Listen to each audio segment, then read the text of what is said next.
ক আজকের ওয়াজে কি শিখাইলি ক? অনেক ভালো মানুষ, অনেক কিছু তো শিখলাম। মোবাইল থেকে বিরত থাকা, এটা একটা ভালো কথা। হ্যাঁ, মোবাইল বাচ্চারা মোবাইল না টিপতে পারে। মোবাইলের মাধ্যমে মানুষ অনেক কিছু নষ্ট হইতেছে। আজকালকার মানুষ ভালো, অনেকে আছে ভালো কিছু দেয়, খারাপ কিছু। ভালো বেশি খারাপই চলে নাকি? হ্যাঁ, এই মোবাইলটা আস্তে আস্তে কমাই দিতেই মোবাইল টিপা যাইতো না। একটা জিনিস, এটা ভালো একটা জিনিস শিখছস। তারপর রিয়াদ তোর মুখোশ খোল। হ্যাঁ, তুই কি বুঝছো আজকের ওয়াজে কি শিখাইছস ক? একটা ক। আজকের ওয়াজে দিনের কথা শিখলাম। দিনের তো অনেক কথা কইছে, দিনের ভিতরে একটা খাস কি জিনিস? খাস ভালো মানুষের লগে ভালো থাকবে, ভালো মানুষের লগে চলে, ভালো থাকবে। ভালো মানুষের সাথে চলাফেরা করা, খারাপ মানুষের সাথে চলা যেত না। ভালো মানুষের সাথে চললে ভালো হওয়া যাইব। আবু বকর, আসসালামু আলাইকুম। ওয়ালাইকুম সালাম। তুই কই শিখছ? জোরে কইস।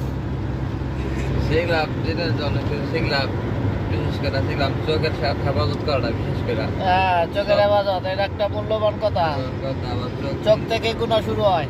কোন জিনিসের দিকে তাকায় থাকলে বা নেকি হয়। হ্যাঁ, বাবা মার দিকে এক নজরে তাকালে নেকি পারে। যেমন আল্লাহর ঘরের দিকে তাকায় থাকলে নেকি, নেকি বিভিন্ন দিকে ভালো জিনিসের দিকে তাকায় দিলে নেকি ইয়া পাওয়া যায়। আবার খারাপ জিনিসের দিকে চোখের হেফাজত করতে হইব। তো ভালো জিনিস চোখের হেফাজত করতে। এরপরে আবু রাসেল ভাই, ভাই আজকে কি শিখাইলেন? আজকে মোটামুটি ভালোই পয়েন্ট করলাম, শিখলাম। বিশেষ করে যেটা হুজুরে বললো যে আমাদের মধ্যে এখন অনেক দিন ধরে গেছে, একদম সময় এখন দেখতে পারতেছি না, আমরা বিপদে যেতে পারতেছি না, যাই না, যাতে আমরা আগ্রহ থাকতে পারি, এটি শিখলাম। মোটামুটি শিখছেন, এই আমল করার চেষ্টা করো নাকি? আমল করতেই খালি শিখলই তো না নাকি? এরপরে আমগো নেতা ভাই কেমন আছেন? ভালো আছেন? আলহামদুলিল্লাহ ভালো। বলেন। শিখছি, শিখার মতো আসলে সবচেয়ে বড় কথা হইলো সফরে গেছিলাম, মুসাফির অবস্থায় ছিলাম। আর মুসাফির অবস্থায় থাকাটা মানে আমার জন্য বিশেষ করে অনেক ভালো লাগে। আমি মুসাফির দিতে পারছি, এখানে একটা দিনই মজা ছিল, দিনই পরিবেশ ছিল, অনেক কিছু শিখার মতো ছিল। অনেক কথাই বলছে হুজুররা, হালাল খাইতে হইব, ঠিক আছে, হারাম জিনিস মানে একটাই কথা যে আমাকে এই উম্মতের কাজ হয়েছে সৎ কাজের আদেশ আর অসৎ কাজের নিষেধ, ঠিক আছে, আমাকে এটাই করতে হইব। আর তাবলিগ জামাতের ব্যাপারে অনেক কথা, মূল্যবান কথা বলছে। দিনের দাওয়াত দিতে হইব, তাবলিগ জামাতের সাথে থাকতে হইব, আলেমগুলোকে থাকতে হইব, ঠিক আছে। থাইকা যেটা কোরআন হাদিস আছে, কোরআন সুন্নাহ যা আছে তাই আমাকে মানতে হইব। কোরআন হাদিসের বাইরে কোনো কিছু মন করা যাইব না, ঠিক আছে। অনেক ভালো জিনিস, কোরআন এবং হাদিসে যা আছে ওইটা মানতে মাইনা চলতে, ঠিক আছে। বাইরে কোনো কিছু মানুষ যাবো না। অনেক কিছু বলছে, এত কিছু তার বলতে পারতাম না, আমার ছোট ভাইয়ের কাছে জিজ্ঞেস। আচ্ছা, তারপরে রোমান ভাই বলেন, আপনি আজকে বয়ানে কি শিখাইলেন? আসসালামু আলাইকুম। ওয়ালাইকুম আসসালাম। দিনী পরিবেশে আমরা তখন ছিলাম, এখান থেকে আসলে আমরা অনেক কিছুই শুনেছি। তার থেকে দু একটা কথা বলি। প্রথমত আমার যে বিষয়টা, সালামের প্রচলন ঘটানো। সালাম, এটা গুরুত্বপূর্ণ একটা ইবাদত। নিজেদের মধ্যে প্লাস পরিচিত অপরিচিত সবাইকে আমরা, ছোট বড় সবাইকে আমরা সালাম দেব ইনশাআল্লাহ। যখন আমরা কারো ঘরে প্রবেশ করব, অনুমতি স্বরূপ আমরা সবার প্রথমে সালাম দিয়ে নিব, হোক নিজের ঘরে বা অন্য কারো ঘরে। আরেকটা বিষয় হচ্ছে, আমরা চলার পথে অবশ্যই ওস্তাদের সহবতে থাকবো ইনশাআল্লাহ। এটা ভালো জিনিস। অভিজ্ঞদের পরামর্শ নিয়ে চলাফেরা করব, বিশেষ করে আলেমদের পরামর্শ নিয়ে চলাফেরা করবো, তাহলে ইনশাআল্লাহ আমরা ইনশাআল্লাহ অগ্রসর হতে পারবো। দুনিয়াতে সফলতা, আখিরাতে সফলতা পাবো নাকি? সালামের প্রচলন করতে হইব বেশি বেশি করে। আফসুস সালাম দেওয়ার দ্বারা শত্রুরা কি হয়ে যায়, বন্ধ হয়ে যায়। সালামের এত পাওয়ার, বেশি বেশি করে সালাম দেওয়া। সালামের অনেক পাওয়ার আছে। এরপরে আমাকে প্রবাসী ভাই সোহেল ভাই আসসালামু আলাইকুম বড় ভাই। লাইট কত হলো? তোমার চেহারা দেখা যাবে না। এই যে আপনি চেক নিচের দিকে যান, আপনি নজর নিচা করেন। নিচের দিকে যান এখন। আল্লাহ বলে না। আপনি আবার কয়েন না যে আমি ঘুমাই গেছিলাম আমার ঘুমে কি জিগা চলতো না, যেটা ওম জানি রে কইতে কথা কি গেছে আমাদের ইমান ঠিক আছে ইমান, মূল্যবান একটা কথা। ইমান ঠিক না থাকলে আমাদের কিছুই করা যাবে না। করা যাবে না। সর্বপ্রথম ইমান। ঠিক আছে চলে আমাদের হালাল খাবার খেতে হালাল রুজি করতে হবে, মুশকিল করা না, অন্যায় কারো জুলুম করতে পারবো না।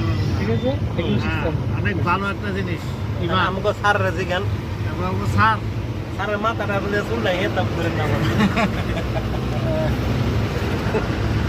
শেয়ার দেন তো। জানো ধরতে না আমার ভিডিও বানিয়ে দেবো।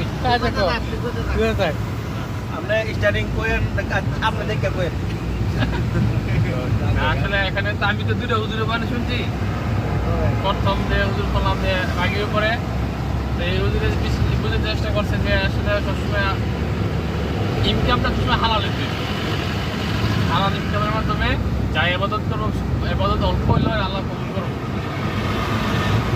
আর পরবর্তীতে যে বড় হুজুর যেটা উনি চেষ্টা করছে বুঝতে যে আসলে আমাদের আলেমকে মহব্বত করা যাবে, আলেমকে মহব্বত না করলে ঠিক পাওয়া যাবে না।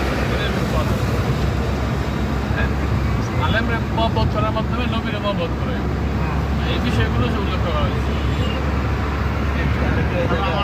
আরে দাঁড়ান আপনারটা ধরতেছি পরে। আর কইছে না সুন্দর মায়া দেখে বিয়া দিয়ে দিতে, এটা এই যে কইছিল এটা বয়না ছিল, এই কইছে এটা কইছে হুজুর কইছে হুজুর সুন্দর মায়া বিয়া দিয়ে দিবেন হুজুর কাছে। আবাদতের ভিতরে এটা একটা আছে। এটা আসেনি তার বিয়া কি সুন্দর মায়া করবা না কালা মায়া করবা? এই দেখো সুন্দর দেখছেন বয়ান হইছে এইটা, বয়ান যেটা মনোরার কথা এটা রায় নাই। আচ্ছা আল্লাহ হুজুর আপনি এখন আসসালামু আলাইকুম। আজকে যতটুকু সম্ভব আমরা সফর থেকে আসতেছি, সবার থেকে নিলাম যে যেরকম শিখছে আল্লাহ তাআলা যেন সবাইকে এরকম আমল করার জন্য তৌফিক করে। তার ভিতরে আমি যা বুঝলাম যে দিন শিখতে হবে। দিন শিখার দ্বারা মানুষের উপকারিত হয় অনেক, কারণ দিনের ভিতরে আল্লাহ তাআলা কামিয়াবি রাখছে। আপনি দিন শিখছেন, দিন যদি না শিখেন তাহলে আমল করার ভিতরে স্বাদ পাবেন না। এই জন্য স্বাদ পাবেন না যে আল ইমানু উরিয়ানু লিবাসুত তাকওয়া জিনাতুল হায়া ওয়া সুমরাতুম মিনাল ইলম। এই ইমান জিনিসটা হচ্ছে উলঙ্গ উলঙ্গ। ইমান জিনিসটা হচ্ছে উলঙ্গ। এই উলঙ্গ জিনিসটার পোশাক হলো কি? তাকওয়া, আল্লাহ তাআলার ভয়। আর আল্লাহ তাআলার ভয় তার হইছে ইমানদারের পোশাক পরানো। জিনাতুল হায়া, হায়া লজ্জা লাগাটা হইছে কোনো ইমানের সৌন্দর্য বাড়ায়, ইমানদারের সৌন্দর্য করে লজ্জায়। অসুবাতু মিনাল ইমানুল হায়া অসুবাতু মিনাল ইমান। ইমান হইছে লজ্জা, হইছে ইমানের অঙ্গ। আরেক হাদিসে বলছে আল্লাহ রাসূল। তো বোঝা গেল কি এই হায়া জিনিসটা হচ্ছে কিন্তু ইমানের সৌন্দর্য বাড়ায়। তো আমাদের কি করতে হইব? এই ইমানটারে আরো সৌন্দর্য করতে হইব। কি দিয়া? লজ্জা দিয়া। তো 3 নম্বরে কি এই ইমানটা পরিপূর্ণতা হইব কোন সময়? যে সময় নিয়ে আমরা এলমেদির শিক্ষা করব। এই দিন শিক্ষার মাধ্যমে আমি ইমানের স্বাদ পাবো, ইমানদারের ফল কি স্বরূপ এটা পাবো। এই জন্য বলেছে অসুমরাতুহু মিনাল ইলম। এলেম হইছে কোনো ইমানের একটা ফল, মানে স্বাদ অনুরোধ করে। এই জন্য বেশি দিন শিখতে হবে। দিনের ভিতরে কি আছে? এলেম আছে। এলেম ছাড়া আমল পরিপূর্ণতা পায় না। আবার আমল ছাড়া এলেমেরও কোনো দাম নাই। একটা ছাড়া আরেকটা নাই, দুটো একসাথে। এই জন্য আমিও আজকে বয়ানের দ্বারা শিখতাম যে এলেম হচ্ছে খুব জরুরি। আমলের জন্য এলেম জরুরি, এলেমের জন্য আমল জরুরি, একটা ছাড়া আরেকটা নাই। তো আজকে বয়ানের দ্বারা আমি এটা শিখলাম যে এলেম খুব জরুরি। এলেম প্রত্যেকটা মানুষের আমল করার জন্য এলেম জরুরি। এলেম জরুরি। এলেম আল্লাহ রসুল তো ফরজ বলছেন, তলাবুল ইলমি ফারিদাতুন আলা কুল্লি মুসলিম। প্রত্যেক মানুষের উপর এলমেদের শিক্ষা করা ফরজ, আল্লাহ রসুল বলে দিয়েছেন। এই জন্য আজকের পয়েন্টে যারা আমি শিখলাম কি যে এলমেদের শিক্ষা করতে হবে আমল করতে হলে। তো আমাদের সবাইকে যে যা যা শিখছেন সব প্রত্যেকটা জিনিসের উপর আমল করার জন্য সবাইকে তৌফিক দান করেন। আমি আর আজকে যতটুক আমল যা শিখছি এগুলো সবগুলো যেন আমরা বাসায় নিয়ে নিজের গার্জিয়ান আছে, নিজের আয়ত্তে যারা আছে তাদেরকে বলি, বললে ওইটার উপর আমল করার জন্য যেন আল্লাহ তৌফিক দান করেন। সবাই আবার বলি আমি আলহামদুলিল্লাহ রাব্বিল আলামিন।